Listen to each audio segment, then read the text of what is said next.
Hi hello friends, welcome to MS cooking Kannada channel. ನೀವು ನೋಡ್ತಿದ್ದೀರಾ MS cooking Kannada channel.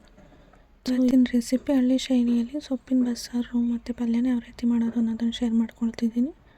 ಬಿಸಿಲಿಗಂತೂ ತುಂಬ ಆರೋಗ್ಯವಾದಂಥ ಊಟ ಸೊಪ್ಪಿನ ಬಸ್ಸಾರು ಮುದ್ದೆ. ಆದರೆ ಅದಕ್ಕಿಂತ ಮುಂಚೆ ಯಾರೆಲ್ಲ ನನ್ನ ಚಾನಲ್ನ ಸಬ್ಸ್ಕ್ರೈಬ್ ಮಾಡ್ಕೊಳ್ದೆ ಹಾಗೆ ನೋಡ್ತಾ ಇದ್ದೀರಾ, ಪ್ಲೀಸ್ ಸಬ್ಸ್ಕ್ರೈಬ್ ಮಾಡ್ಕೊಂಡು ನೋಡಿ. ಪೂರ್ತಿ ವಿಡಿಯೋನ ನೋಡಿ, ಹಾಗೆ ಇಷ್ಟ ಆದರೆ ಒಂದು ಲೈಕ್, ನಿಮ್ಮ ಫ್ರೆಂಡ್ಸ್ ಫ್ಯಾಮಿಲಿ ಕೂಡ ಶೇರ್ ಮಾಡಿ. ಯಾರೆಲ್ಲ ಸಬ್ಸ್ಕ್ರೈಬ್ ಮಾಡ್ಕೊಂಡು ನೋಡ್ತಿದ್ದೀರಾ ಅವ್ರಿಗೆಲ್ಲ ತುಂಬ ಥ್ಯಾಂಕ್ಸ್. ಹೀಗೆ ಸಪೋರ್ಟ್ ಮಾಡಿ. ಬನ್ನಿ ಈಗ ಯಾವ ರೀತಿ ಮಾಡೋದು ಅಂತ ನೋಡೋಣ. ನಾನಿಲ್ಲಿ ಮೊದಲಿಗೆ ದಂಟಿನ ಸೊಪ್ಪನ್ನು ಎಲ್ಲ ಕ್ಲೀನ್ ಮಾಡಿಕೊಂಡು ವಾಶ್ ಮಾಡಿ ಇಟ್ಕೊಂಡಿದ್ದೀನಿ. ಹಾಗೆ ಇಲ್ಲಿ ನಾನು 1 ಕಪ್ ಬೇಳೆ ತೊಗೊಂಡಿದ್ದೀನಿ, ತೊಗರಿಬೇಳೆ. ಸೊ ಅದನ್ನು ನೀರಲ್ಲಿ ಚೆನ್ನಾಗಿ ವಾಶ್ ಮಾಡಿ 2-3 ಸಲ ತೊಳೆದು ರೆಡಿ ಮಾಡಿಟ್ಕೊಂಡು ಇವಾಗ ಒಂದು ಸ್ಟವ್ನ ಹಚ್ಚಿ ಸೊ ಒಂದು ಪಾತ್ರೆಯಲ್ಲಿ ನೀರನ್ನ ಕಾಯೋದಕ್ಕೆ ಇಡಬೇಕು. ಸೊ ಸೊಪ್ಪು ಕಾಳನ್ನು ಬೇಯಿಸ್ಬೇಕಲ್ಲ, ಹಂಗಾಗಿ ಸೊ ನಾನಿಲ್ಲಿ 1 ಕಟ್ಟು ದಂಟು 1 ಕಪ್ ಬೇಳೆನ ತೊಗೊಂಡಿದ್ದೀನಿ. ಅದು ಬೇಯೋದಕ್ಕೆ ದೊಡ್ಡ ಲೋಟದಲ್ಲಿ ಒಂದು 4 ಲೋಟ ನೀರನ್ನು ಹಾಕ್ಕೊಳ್ತಾ ಇದ್ದೀನಿ. ಸೊ ನೋಡಿ, ಇವಾಗ ನೀರು ಹಾಕ್ಕೊಂಡು ಚೆನ್ನಾಗಿ ಕುದೀತಾ ಇದೆ. ಇವಾಗ ಬೇಳೆನ ತೊಳೆದಿಟ್ಕೊಂಡಿದ್ದಲ್ಲ ಅದನ್ನು ಕೂಡ ಹಾಕಿ, ಸೊ ಇದು ಮೇಲ್ಗಡೆ ನೊರೆ ಥರ ಬರುತ್ತಲ್ಲ ಅದನ್ನೆಲ್ಲ ತೆಗಿಬೇಕು. ಅದು ತೆಗಿಯೋದ್ರಿಂದ ಗ್ಯಾಸ್ಟ್ರಿಕ್ ಸಮಸ್ಯೆ ಇರಲ್ಲ.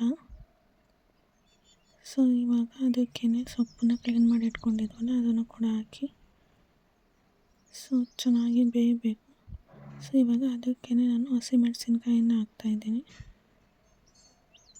ಸೊ ಹಸಿಮೆಣಸಿನ್ಕಾಯಿ ಒಂದು 6 ತೊಗೊಂಡಿದ್ದೀನಿ. ನಿಮಗೆ ಖಾರಕ್ಕೆ ಎಷ್ಟು ಬೇಕೋ ಅಷ್ಟು ತೊಗೊಳ್ಳಿ. ಸೊ ಹಾಕಿ ಚೆನ್ನಾಗಿ ಬೇಯಿಸ್ಕೋಬೇಕು.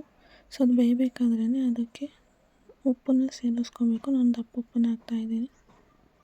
ಸೊ ಉಪ್ಪು ಹಾಕೋದ್ರಿಂದ ಬೇಗ ಬೇಯುತ್ತೆ ಮತ್ತು ಕಾಳು ಕೂಡ ಉಪ್ಪು ಚೆನ್ನಾಗಿಟ್ಟು ಕಾಳು ತಿನ್ನೋದಕ್ಕೂ ಚೆನ್ನಾಗಿರುತ್ತೆ. ಹಾಗೆ ಬೇಯೋ ಅಷ್ಟರಲ್ಲಿ ನಾವಿಲ್ಲಿ ಬಸ್ಸಾಂಬಾರಿಗೆ ಏನೇನು ಬೇಕಂತ ರೆಡಿ ಮಾಡಿ ಇಟ್ಕೊಂಡಿದ್ದೀನಿ. ಮೊದಲಿಗೆ ನಾನಿಲ್ಲಿ ಮೀಡಿಯಮ್ ಸೈಜ್ ಈರುಳ್ಳಿನ ಸಣ್ಣಗೆ ಹೆಚ್ಚಿಟ್ಕೊಂಡಿದ್ದೀನಿ. ಹಾಗೆ 1-2 ಒಣಮೆಣಸಿನ್ಕಾಯಿ ತೊಗೊಂಡಿದ್ದೀನಿ ಒಗ್ಗರಣೆಗೆ. ಹಾಗೆ ಇಲ್ಲಿ ಸಾಂಬಾರು ಒಗ್ಗರಣೆಗೆ ಸಾಸಿವೆ ಕರಿಬೇವು ತೊಗೊಂಡಿದ್ದೀನಿ. ಸೊ ನಾನಿಲ್ಲಿ 1 ಸಣ್ಣ ಈರುಳ್ಳಿ, 1 ಗಡ್ಡೆ ಬೆಳ್ಳುಳ್ಳಿ, 1 4 ಮೆಣಸು, 1 ಸ್ಪೂನಷ್ಟು ಜೀರಿಗೆ, ಇದನ್ನೆಲ್ಲ ಎಣ್ಣೆಲಿ ಫ್ರೈ ಮಾಡಿ ರುಬ್ಕೋಬೇಕು. ಸೊ ಕೊತ್ತಂಬರಿ, ಹಾಗೆ 1 ನಿಂಬೆಹಣ್ಣು ಗಾತ್ರದಷ್ಟು ಹುಣಸೆಹಣ್ಣು, ತೆಂಗಿನಕಾಯಿ ತುರಿ ತೊಗೊಂಡಿದ್ದೀನಿ. ಸೊ ನೋಡಿ, ಇವಾಗ ಸೊಪ್ಪು ಕೂಡ ಬೆಂದಿದೆ. ಸೊ ಇದು ಚೆನ್ನಾಗಿ ಬೇಯಿಸ್ಕೋಬೇಕು. ಇವಾಗ ಬೆಂದಿದೆ. ಸೊ ಈಗ ಅದನ್ನು ಸಪ್ರೇಟ್ ಮಾಡಿಕೊಂಡು ಬಸ್ಕೋಬೇಕು, ಪಾತ್ರೆಗೆ ಬಸ್ಕೊಂಡು. ಸೊ ನಾನಿಲ್ಲಿ ಜೀರಿಗೆ, ಮೆಣಸು, ಕರಿಬೇವು, ಈರುಳ್ಳಿ ತೊಗೊಂಡಿದ್ದಲ್ಲ, ಸೊ ಅದನ್ನು ಈಗ ಸ್ಟವ್ ಮೇಲೆ ಒಂದು ಬಾಣಲೆನ ಇಟ್ಟು ಅದಕ್ಕೆ 1 ಸ್ಪೂನ್ ಎಣ್ಣೆನ ಹಾಕಿ ಚೆನ್ನಾಗಿ ಫ್ರೈ ಮಾಡ್ಕೋಬೇಕು. ಸೊ ಫ್ರೈ ಮಾಡ್ಕೊಂಡು ಮಾಡೋದ್ರಿಂದ ಸಾಂಬಾರು ಕೂಡ ಹಸಿ ವಾಸನೆ ಏನು ಬರಲ್ಲ. ಸೊ ಹಾಗಾಗಿ ಟೇಸ್ಟ್ ಚೆನ್ನಾಗಿರುತ್ತೆ. ಹಾಗಾಗಿ ಫ್ರೈ ಮಾಡ್ಕೊಂಡು ಹಾಕ್ಕೊಳ್ಳಿ. ಸೊ ಇವಾಗ ಫ್ರೈ ಮಾಡಿಬಿಟ್ಟು ಅದನ್ನೆಲ್ಲ ಒಂದು ಮಿಕ್ಸಿ ಜಾರ್ಗೆ ಹಾಕ್ಕೋಬೇಕು. ಹಾಕ್ಕೊಂಡು ನಾವೇನು ಮೆಣಸಿನ್ಕಾಯಿನ ಸೊಪ್ಪು ಜೊತೆ ಬೇಯಿಸಿಟ್ಕೊಂಡಿದ್ವಲ್ಲ ಅದನ್ನು ಕೂಡ ಇವಾಗ ಎಲ್ಲ ತಕ್ಕೊಂಡು ಇದು ಮಿಕ್ಸಿ ಜಾರ್ಗೆ ಹಾಕ್ಕೋಬೇಕು. ಸೊ ಇವಾಗ ಹುಣಸೆಹಣ್ಣನ್ನು ಸಹ ಹಾಕ್ಕೊಳ್ಳಿ. ಹಾಕ್ಕೊಂಡು ಸ್ವಲ್ಪ ತೆಂಗಿನಕಾಯಿ ತುರಿ, 1-2 ಸ್ಪೂನಷ್ಟು ತೆಂಗಿನಕಾಯಿ ತುರಿನ ಹಾಕ್ಕೊಳ್ಳಿ. ಹಾಕ್ಕೊಂಡು ಸೊಪ್ಪು ಕಾಳು, ಸೊ 1 ಬೌಲಷ್ಟು ಸೊಪ್ಪು ಕಾಳನ್ನು ಕೂಡ ತೊಗೊಂಡು ಅದಕ್ಕೇ ಹಾಕ್ಕೊಳ್ಳಿ. ಇವಾಗ ಅದಕ್ಕೇ ಕಾಳನ್ನು ಸಪ್ರೇಟ್ ಮಾಡಿಕೊಂಡು ನೀರು ಸಪ್ರೇಟ್ ಮಾಡ್ಕೊಂಡು ಇಟ್ಕೊಂಡಿದ್ವಲ್ಲ, ಕಾಳು ಬೇಯಿಸಿದ ನೀರು, ಸೊ ಅದನ್ನೇ ಹಾಕ್ಕೊಂಡು ಅದು ಕೊತ್ತಂಬರಿ ಸೊಪ್ಪು ಹಾಕ್ಕೊಂಡು ರುಬ್ಕೋಬೇಕು. ಸೊ ನುಣ್ಣಗೆ ಪೇಸ್ಟ್ ಮಾಡ್ಕೊಳ್ಳಿ. ಸೊ ಇವಾಗ ಒಂದು ಬಾಣಲಿನ ಒಗ್ಗರಣೆಗಿಟ್ಟು ಕಾಳನ್ನು ಒಗ್ಗರಣೆ ಮಾಡ್ಕೊಳ್ಳೋಣ. ಸೊ ಅದಕ್ಕೆ 1-2-3 ಸ್ಪೂನು ಎಣ್ಣೆನ ಹಾಕಿ ಸಣ್ಣದಾಗಿ ಹೆಚ್ಚಿಟ್ಕೊಂಡಿದ್ವಲ್ಲ ಆ ಈರುಳ್ಳಿ ಮತ್ತು ಒಣಮೆಣಸಿನ್ಕಾಯಿನ ಹಾಕಿ, ಹಾಗೆ 1 ಚಿಟಿಕೆ ಟೇಸ್ಟ್ಗೆ ಅಂತ ಸ್ವಲ್ಪ ಉಪ್ಪು ಹಾಕ್ಕೊಳ್ಳಿ. ಕಾಳಿಗೆ ಸಾಕು. ಹಾಕ್ಕೊಂಡು ಸೊ ಕಾಳನ್ನು ಕೂಡ ಹಾಕ್ಕೊಂಡು ಚೆನ್ನಾಗಿ ಫ್ರೈ ಮಾಡಿಕೊಂಡು ನಾವು ತೆಂಗಿನಕಾಯಿ ತುರಿನ ತೊಳೆದಿಟ್ಕೊಂಡಿದ್ವಲ್ಲ ಅದನ್ನು ಕೂಡ ಹಾಕ್ಕೊಂಡು ಚೆನ್ನಾಗಿ ಫ್ರೈ ಮಾಡ್ಕೊಳ್ಳಿ. ಸೊ ಇವಾಗ ಚೆನ್ನಾಗಿ ಫ್ರೈ ಆಗಿದೆ. ಸೊ ಇವಾಗ ಸಾಂಬಾರು ಕೂಡ ರುಬ್ಬಿ ಆಯ್ತಲ್ಲ, ಅದನ್ನು ಕೂಡ ಇವಾಗ ಒಗ್ಗರಣೆಗೆ ಹಾಕ್ಕೊಳ್ಳೋಣ.